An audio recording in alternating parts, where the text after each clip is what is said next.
ഞാൻ 14 വർഷം അലോപ്പതി മേഖലയിൽ ജോലി ചെയ്ത ആളാണ്. അക്യുപഞ്ചറിനെ നന്നായി വിമർശിച്ചിരുന്ന ഒരാളാണ്. അറിയാത്തതിൻ്റെ പേരിൽ 10 വർഷം കോട്ടക്ക് ആസ്റ്റർ മിംസ് ഹോസ്പിറ്റലിൽ സീനിയർ ടെക്നീഷ്യൻ ആയിരുന്നു ബ്ലഡ് ബാങ്കിൽ. അവിടെ നിന്നുകൊണ്ട് തന്നെ അക്യുപഞ്ചറിൽ പഠിച്ചൊരു വ്യക്തിയാണ്. കഴിഞ്ഞ ഒക്ടോബറിലാണ് അവിടുന്ന് റിസൈൻ ചെയ്തത്. അതായത് കോഴ്സിൻ്റെ ഏകദേശം അവസാന ഭാഗം എത്തിയപ്പോൾ എനിക്ക് ഇപ്പോൾ ഇവിടെ പറയപ്പെട്ടു, നിങ്ങളൊക്കെ തിരഞ്ഞെടുത്തവരാണ്. കാരണം സൃഷ്ടാവ് സെലക്ട് ചെയ്ത ആളുകൾക്ക് ഇത് പഠിക്കാൻ സാധിക്കൂ എന്നുള്ളതിൻ്റെ വലിയൊരു ഉദാഹരണമാണ് ഞാൻ. ഇന്നിപ്പോൾ ഒരു കോഴ്സ് പഠിക്കുമ്പോൾ ഏകദേശം ഒരു ക്ലാസ്സിൽ ഒരു 30 പേരുണ്ടെങ്കിൽ അതിലൊരു 25 പേരും ഈ ട്രീറ്റ്മെൻ്റ് എടുത്ത് രോഗം മാറി ആ രീതിയിൽ പഠിക്കാൻ വന്ന ആളുകളായിരിക്കും. ഒന്നെങ്കിൽ അവരത്, അല്ലെങ്കിൽ അവരുടെ ഉപ്പാൻ്റെയോ ഉമ്മാൻ്റെയോ കുടുംബത്തിൽ ആരെങ്കിലും. അപൂർവം ചില വ്യക്തികൾ മാത്രമുള്ളത് എന്താണെന്ന് അറിയാൻ വേണ്ടി പഠിക്കുക, അല്ലെങ്കിൽ വേറെ ഏതെങ്കിലും മേഖല വെറുതെ ഒന്ന് പഠിക്കുക എന്നുള്ള നേരത്തെ പറഞ്ഞ പോലെ. പക്ഷെ എന്നെ സംബന്ധിച്ച് അക്യുപഞ്ചർ എന്താണെന്ന് അറിയില്ലായിരുന്നു. മാത്രമല്ല ഞാൻ ഓൾറെഡി ഒരു മെഡിക്കൽ ഫീൽഡിൽ വർക്ക് ചെയ്യുന്ന ആളാണ്. അതിനെക്കുറിച്ച് അന്വേഷിക്കേണ്ട ആവശ്യം പോലും ഇല്ല. പക്ഷേ എങ്ങനെയോ എൻ്റെ ഒരു കൂട്ടുകാരൻ ജസ്റ്റ് ഒരു അക്യുപഞ്ചർ വേറൊരു ആവശ്യത്തിന് പറഞ്ഞപ്പോൾ ഞാൻ ഇതിനെക്കുറിച്ച് സെർച്ച് ചെയ്തു. അപ്പോൾ ഇങ്ങനെ തോന്നിയത് പഠിക്കാൻ ആഗ്രഹമുണ്ട്. അങ്ങനെ അന്വേഷിച്ചപ്പോൾ കേരളത്തിൽ ഏകദേശം കുറേ സെൻറ്ററുകളുണ്ട്. നിങ്ങളിപ്പോൾ ഈ വന്ന അക്യുഷ് പോലെ തന്നെ കുറേ അക്യുപഞ്ചർ പഠിപ്പിക്കുന്ന സ്ഥാപനങ്ങൾ കേരളത്തിൻ്റെ എല്ലാ ഭാഗത്തുണ്ട്. അപ്പോൾ യൂട്യൂബിൽ പല സെൻറ്ററുകളെ കുറിച്ച് പഠിക്കുമ്പോൾ പലതും പല ഇൻഫർമേഷനുകളാണ് തരിക. അവിടെ എങ്ങനെയുണ്ട്, ഇവിടെ എങ്ങനെയുണ്ട്, അഭിപ്രായങ്ങൾ, അവിടെ പഠിച്ചിറങ്ങിയ ആളുകളുടെ അഭിപ്രായങ്ങൾ. അങ്ങനെ അക്യുഷിൽ പഠിച്ച ചില ആളുകളുടെ അഭിപ്രായങ്ങൾ ഞാൻ തേടിയപ്പോൾ അവരൊക്കെ പറഞ്ഞു, എവിടെയും പഠിച്ചാൽ കിട്ടാകാത്ത ഒരറിവ്, അല്ലെങ്കിൽ ഒരു തിരിച്ചറിവ്, അല്ലെങ്കിൽ ഒരു ധൈര്യം അത് ഇവിടുന്ന് കിട്ടുമെന്ന് പറഞ്ഞു. അപ്പം അന്ന് നമുക്കത് മനസ്സിലായില്ല. അങ്ങനെ എന്തായാലും രണ്ടും കൽപ്പിച്ച് എന്ത് ചെയ്തു, ഇവിടെ തന്നെ ജോയിൻ ചെയ്തു. വ്യാഴാഴ്ചയാണ് ക്ലാസ്. ഞങ്ങളുടെ ബാച്ചിന് വ്യാഴാഴ്ചയായിരുന്നു ക്ലാസ്. അന്ന് ഹോസ്പിറ്റലിൽ ലീവ് എടുക്കും, അതിൻ്റെ പകരം വേറെ ഡ്യൂട്ടിയൊക്കെ എടുക്കും. പിന്നെ നമ്മൾ സീനിയർ ആയതുകൊണ്ട് നമുക്ക് അങ്ങനെ ലീവ് എടുക്കണമെന്ന് കുഴപ്പമുണ്ടായിരുന്നില്ല. അങ്ങനെ പഠിച്ചു പോന്ന് ആദ്യത്തിൽ കുറേ സംശയങ്ങളുണ്ടായിരുന്നു. പ്രത്യേകിച്ച് നിങ്ങൾക്കറിയാലോ, മെഡിക്കൽ ഫീൽഡിലുള്ള ഒരാളാണ്. ബ്ലഡ് ബാങ്ക് നിങ്ങൾക്കറിയാം, അത്രയും ഒരു എമർജൻസി ഡിപ്പാർട്ട്മെൻറ്റാണ്. എല്ലാ രീതിയിലുള്ള പേഷ്യൻസിനെ നമ്മൾ കണ്ടിട്ടും കൈകാര്യം ചെയ്തിട്ടുള്ളതാണ്. അപ്പോൾ ഇവിടെ വരുമ്പോൾ പല സംശയങ്ങളും, പ്രത്യേകിച്ച് ബ്ലഡ് ബാങ്കിൻ്റെ ക്ലാസ് കഴിയലുണ്ട്, ലാബിൻ്റെ ക്ലാസ് കഴിയലുണ്ട്. അതൊക്കെ ഭയങ്കര സംശയമായിട്ട് വന്ന്, പക്ഷേ പിന്നെ ഇങ്ങനെ ഓരോ വിഷയങ്ങൾ പഠിച്ചതിൻ്റെ അവസാനത്തിൽ എത്തിയപ്പോഴാണ് യാഥാർത്ഥ്യങ്ങൾ ബോധ്യപ്പെട്ട് തുടങ്ങിയത്. ഇത്രയും കാലം നമ്മൾ ചെയ്ത കാര്യം തെറ്റാണെന്നുള്ളൊരു ബോധ്യം. കാരണം നമ്മൾ മനസ്സിലാക്കേണ്ടത്, ഇന്ന് ലോകത്ത് ഏറ്റവും കൂടുതൽ, അല്ലെങ്കിൽ നമ്മുടെ കേരളത്തിൽ ഏറ്റവും കൂടുതൽ ചികിത്സ അലോപ്പതി മേഖലയാണ്, അല്ലെങ്കിൽ മോഡേൺ മെഡിസിൻ നമ്മൾ പേരിട്ട് വിളിക്കുന്ന ഈ ചികിത്സാ രീതി. അത് നമ്മളിപ്പോൾ ചോദിക്കുക തെറ്റാണോ എന്ന് ചോദിച്ചാൽ ഇപ്പോൾ എന്നെ സംബന്ധിച്ച് തെറ്റാണെന്ന് തന്നെ ഞാൻ പറയാം. കാരണം രോഗം എന്താണെന്ന് നോക്കാതെ, അല്ലെങ്കിൽ ആ രോഗ കാരണം അന്വേഷിക്കാതെ ഏതെങ്കിലുമൊക്കെ ടെസ്റ്റുകളുടെ പേരിൽ അദ്ദേഹത്തെ രോഗിയാക്കുന്ന അല്ലെങ്കിൽ ചികിത്സിക്കുന്ന ഒരു സമ്പ്രദായമാണ് ഇന്ന് നമ്മൾ കണ്ടുവരുന്നത്. നമുക്കറിയാം, 2 ദിവസം മുമ്പ് നമ്മളെ വേൾഡ് ഡയബറ്റിക് ഡേ ആയിരുന്നു. അതുമായി ബന്ധപ്പെട്ട് കുറേ ക്യാമ്പുകളൊക്കെ നടന്നിട്ടുണ്ടാവും. നമ്മളൊക്കെ അങ്ങനെ ചെയ്തതാണ്. ഞങ്ങളൊക്കെ ആ ഭാഗങ്ങളിലൊക്കെ ക്യാമ്പുകളൊക്കെ ഞാൻ അറ്റൻഡ് ചെയ്തതാണ്. അപ്പോൾ അവിടെയൊക്കെ ഇപ്പോൾ ഒരു 100 പേഷ്യൻ്റ് വരും. ഫോർ എക്സാമ്പിൾ 100 ആൾ വന്നാൽ അത് എന്തായാലും 10 ആൾക്കൊരു അബ്നോർമൽ റിപ്പോർട്ട് കിട്ടും. ആ 100 ആളെ ഫ്രീ ആയിട്ടാണ് ടെസ്റ്റ് ചെയ്തതെങ്കിൽ കൂടി ആ 10 ആൾ പിന്നെ എന്തായി, ഏത് സ്ഥാപനമാണോ ആ ക്യാമ്പ് നടത്തിയത് അവരെ സ്ഥിരമായിട്ടുള്ള വരുമാനങ്ങളായി വരും. നമ്മൾ മനസ്സിലാക്കേണ്ടത്, മനുഷ്യ ശരീരത്തിലേക്ക് ഇവിടെ പഠിപ്പിക്കുന്ന ജീവനെക്കുറിച്ചാണ്, ശരീരത്തെക്കുറിച്ചല്ല. അലോപ്പതി ഡോക്ടേഴ്സ് MBBS പഠിക്കുന്ന മുഴുവൻ വിദ്യാർത്ഥികളും പഠിക്കുന്നത് എന്താ, ഡെഡ് ബോഡി വെച്ചിട്ടാണ്. ജീവനില്ലാത്ത ശരീരത്തെ കീറി മുറിച്ച് പഠിക്കുകയാണ്. അവർ ഹാർട്ട് പഠിക്കുന്നുണ്ട്, ഓപ്പൺ സർജറി. നമുക്കറിയാം, ഡെഡ് ബോഡി, അതായത് നമ്മളെ ആക്സിഡൻ്റൽ ഡെത്തുകൾ അല്ലെങ്കിൽ മറ്റ് അനാഥ ശരീരങ്ങളൊക്കെ എന്ത് ചെയ്യും, മെഡിക്കൽ കോളേജുകളിൽ വരും. അവിടെ പോസ്റ്റ്മോർട്ടം ചെയ്യുന്ന സമയത്ത് എത്രയോ സ്റ്റുഡൻസ് ഉണ്ടാവും. അവരെ മുന്നിൽ ആ ബോഡിയെ കീറി മുറിച്ച് ഓരോ അവയവങ്ങളും വ്യക്തമായിട്ട് അതിൻ്റെ അനാട്ടമി ഫിസിയോളജി ഒക്കെ പഠിക്കുന്നുണ്ട്. പക്ഷെ ഇവിടെ അങ്ങനെ ഒരു പഠനമേ ഇല്ല. ഇവിടെ പഠിപ്പിക്കുന്ന ജീവനെക്കുറിച്ചാണ്. നമ്മൾ മനസ്സിലാക്കേണ്ടത്, നമ്മളെ ശരീരത്തിൽ ലിവർ ഉണ്ട്, കിഡ്നി ഉണ്ട്, കണ്ണുണ്ട്, മൂക്കുണ്ട്, എല്ലാം ഉണ്ടെങ്കിൽ പോലും ഇതൊക്കെ പ്രവർത്തിക്കുന്നത് ജീവനുള്ളതിൻ്റെ പേരിലാണ്. ഈ അവയവം ഉണ്ടായതിൻ്റെ പേരിൽ ഒരാൾക്ക് ജീവിക്കാൻ കഴിയില്ല. ഇപ്പം എനിക്ക് കണ്ണുണ്ട്, ഞാൻ കാണുന്നത് എനിക്ക് ജീവൻ ഉണ്ടായതുകൊണ്ടാണ്. എനിക്ക് നാവുണ്ട്, ഞാൻ സംസാരിക്കുന്നത് എനിക്ക് ജീവൻ ഉണ്ടായതുകൊണ്ടാണ്. ഒരു കണ്ണുള്ളതിൻ്റെ പേരിലോ നാവുള്ളതിൻ്റെ പേരിലോ എനിക്ക് സംസാരിക്കാൻ കഴിയില്ല. ജീവനാണ് ഇതിനെ നിയന്ത്രിക്കുന്ന ഘടകം. അപ്പം ഈ ജീവനെക്കുറിച്ചുള്ള പഠനമാണ് ഇവിടുന്ന് കിട്ടുക. മറ്റേ നമ്മൾ എന്താ പഠിക്കുന്നത്, നമ്മൾ എന്തൊക്കെയോ ആ കാര്യങ്ങൾ പഠിക്കും, കുറേ ടെസ്റ്റുകളെ കുറിച്ച് പഠിക്കും, എന്നിട്ട് ആ ടെസ്റ്റിനൊരു നോർമൽ വാല്യൂ കണക്കാക്കും. അതിൽ നിൽക്കാത്തവരെല്ലാവരും രോഗികളാണ്. നമുക്കറിയാം, ഷുഗർ 70 to 110 ഫാസ്റ്റിംഗ് റിപ്പോർട്ട് ഇത് വേണം. ഇപ്പോൾ ഒരാൾക്ക് ടെസ്റ്റ് ചെയ്തപ്പോൾ 150 ഉണ്ട്. ആള് രോഗിയാണ്. അവരെ കാഴ്ചപ്പാടിൽ 30 വർഷം മുമ്പ് ഈ 110 എന്നുള്ള വാല്യൂ 180 ആയിരുന്നു. മരുന്ന് കമ്പനികളാണ് ഇതിൻ്റെ വാല്യൂ കുറച്ച് ഒരു ഇതിലാണ്. നമ്മൾ ആലോചിച്ച് നോക്കി, നമുക്കിപ്പോൾ 4 മക്കളുണ്ട് അല്ലെങ്കിൽ 3 മക്കളുണ്ടെങ്കിൽ ഈ 3 മക്കളും വ്യത്യസ്ത സ്വഭാവക്കാരായിരിക്കും അല്ലേ? ഹൈറ്റ് വ്യത്യാസം, തടിയിൽ വ്യത്യാസം, തൂക്കത്തിൽ വ്യത്യാസം, അവരുടെ സംസാര ശൈലിയിൽ വ്യത്യാസം, എല്ലാം വ്യത്യാസം. എൻ്റെ കണ്ണ് പോലെ ലോകത്തൊരാൾക്കും കണ്ണില്ല. നമ്മൾ സാധാരണ എയർപോർട്ട് വഴി യാത്ര ചെയ്യുമ്പോൾ കണ്ണാണ് ഫോട്ടോ എടുക്കുക. എന്തുകൊണ്ടാണ്? എൻ്റെ കണ്ണ് പോലെ ഒരാൾക്കും കണ്ണില്ല, എൻ്റെ വിരലിൻ്റെ അഗ്രം പോലെ ഒരാൾക്കും ഇല്ല. ഇങ്ങനെ മനുഷ്യ ശരീരത്തിൽ നടക്കുന്ന മുഴുവൻ ബയോ കെമിക്കൽ റിയാക്ഷൻസും വ്യത്യസ്തമാണ്. ഞാൻ കഴിക്കുന്ന ഭക്ഷണം, ഞാൻ ശ്വസിക്കുന്ന അല്ലെങ്കിൽ അറ്റ്മോസ്ഫിയറിൻ്റെ അവസ്ഥ, എൻ്റെ കുടുംബജീവിതം, എൻ്റെ മാനസികാവസ്ഥ, ഇതെല്ലാം കണക്കാക്കിയിട്ടാണ് അദ്ദേഹത്തിൻ്റെ ശരീരം പ്രവർത്തിക്കുക. എനിക്ക് 150 ഷുഗർ വേണമെന്ന് എൻ്റെ ശരീരം തീരുമാനിക്കുക. എന്നെ സൃഷ്ടിച്ച എൻ്റെ സൃഷ്ടാവാണ് തീരുമാനിക്കുക. അദ്ദേഹത്തിന് 100 വേണമെന്ന് അവരാണ് തീരുമാനിക്കുക. ഇന്ന് ഇതിനെല്ലാം കൂടി ഒരു അളവ് കോൽ കണക്കാക്കിയിട്ട് അതിൽ പെടാത്തവരൊക്കെ രോഗികളാക്കി ചികിത്സിക്കുന്ന ഒരു ചികിത്സാ മേഖലയിൽ നിന്നാണ് അൽഹംദുലില്ലാഹ് എനിക്ക് ഈ ഒരു തിരിച്ചറിവിലേക്ക് എത്തിയത്.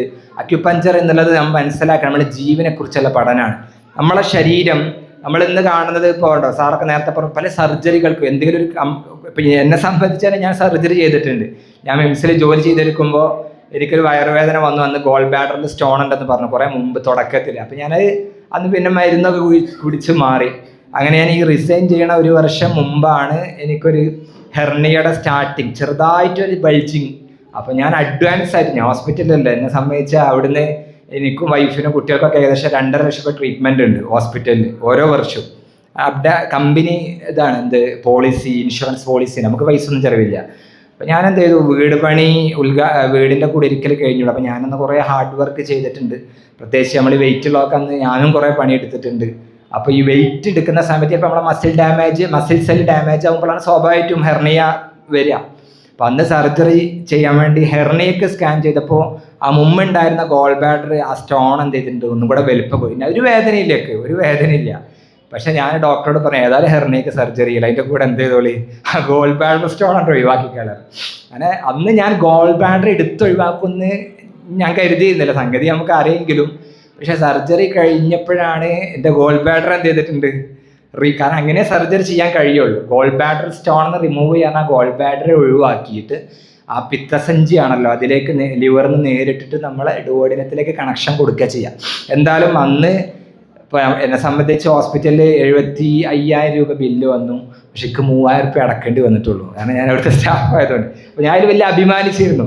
ഞാൻ അവിടെ നിന്ന് 10 വർഷമായിട്ടും ഭയങ്കര എല്ലാം കൊണ്ടും മാനസികമായിട്ട് എല്ലാ സുഖങ്ങളും അവിടുന്ന്, അത്രയും നല്ല സ്റ്റാഫുകൾ, സപ്പോർട്ടുകൾ, പിന്നെ അവിടെ ഇങ്ങനെ പിടിച്ചു നിൽക്കാനുള്ള ഒരു മനസ്സിലുള്ള ഈ ഒരു ഇതാണ്. 2.5 ലക്ഷം എന്ത് വന്നാലും അവിടേക്ക് ചെല്ലാമല്ലോ.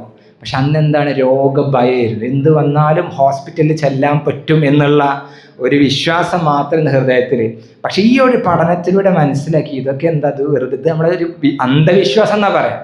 കാരണം നിങ്ങൾ ആലോചിച്ച് നോക്കി, നമുക്ക് നമ്മളെ സൃഷ്ടാവ് ഇത്രയും പെർഫെക്റ്റായ ഒരു ശരീരം തന്നിട്ട് ആ ശരീരത്തെ നമ്മൾ കപടമാക്കുകയാണ്. എന്ത്, ജീവനുള്ള ശരീരത്തെ വിശ്വസിക്കാതെ ജീവനില്ലാത്ത മെഷീനുകളെ വിശ്വസിക്കുക. അല്ലേ, നമുക്കറിയാം. ഇപ്പം എനിക്കൊരു കുഴപ്പമുണ്ടോന്ന് ആരാ പറയേണ്ടത്? ഞാനാ പറയേണ്ടത്. എനിക്കിവിടെ വേദന ഉണ്ട്, എൻ്റെ ആ ബുദ്ധിമുട്ടുണ്ട്, എനിക്കിതുണ്ട്, ഇത് ഞാൻ പറയേണ്ടതാണ്. ഇത് ആരോഗ്യമുള്ള ആളുകൾ ഏതെങ്കിലുമൊക്കെ ടെസ്റ്റുകൾ നടത്തി ആ ടെസ്റ്റ് മെഷീൻ തരുന്ന ടെസ്റ്റ് റിപ്പോർട്ടിനെ ബേസ് ചെയ്തിട്ട് ഞാൻ രോഗിയാണെന്ന് അവർ പറയുമ്പോൾ അത് വിശ്വസിച്ച് കാലാകാലം മരുന്ന് കുടിക്കുന്നവരെ വിഡ്ഢികളെല്ലാം എന്താ പറയുക. ഓരോ വ്യക്തിയുമാണ് സ്വന്തത്തിലേക്ക് നോക്കേണ്ടത്. എനിക്ക് കുഴപ്പം, ഇതാണ് അക്യുപഞ്ചർ ട്രീറ്റ്മെൻറ്റിൻ്റെ കാഴ്ചപ്പാട്.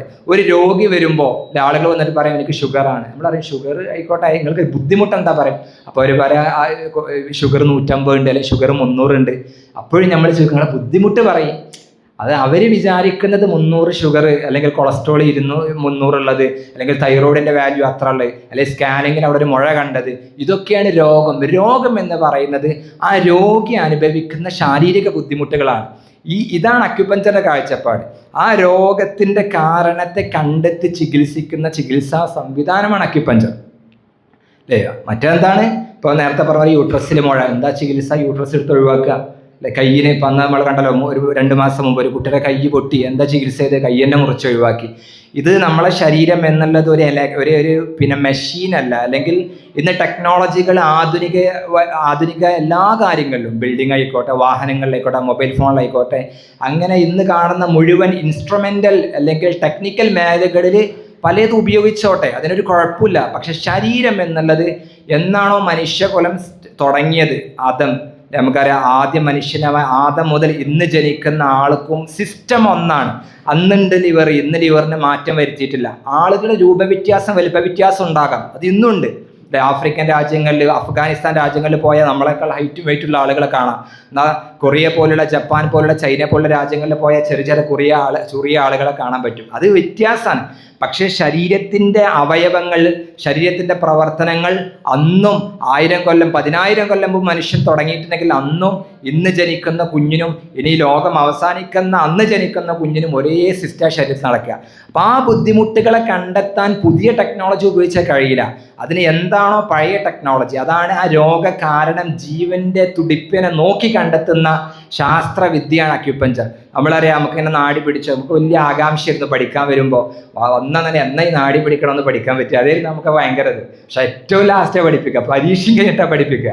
അപ്പോൾ നമ്മളെന്ത് ചെയ്യും, ആകാശയോടുകൂടി ഇങ്ങനെ പഠിച്ച് അവസാനത്തിലേക്ക് എത്തി, നല്ലൊരു അവസ്ഥയിലേക്ക് എത്തി. ഇപ്പോൾ അൽഹംദുലില്ലാ 2 വർഷമായി, ഇപ്പോൾ ഏകദേശം 1 വർഷമായിട്ട് ട്രീറ്റ്മെൻറ്റ് ചെയ്തുകൊണ്ടിരിക്കുകയാണ്.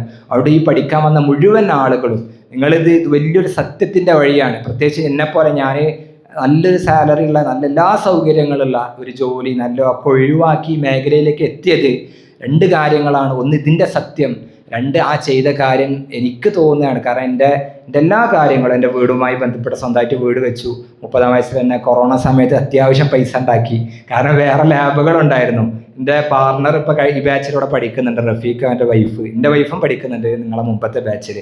അപ്പോൾ ഈ കൊറോണ സമയത്ത് ലോകം മൊത്തം സ്തംഭിച്ചപ്പോഴും പ്രവർത്തിച്ച ഒരേ ഒരു സാധനം ഹോസ്പിറ്റലാണ്.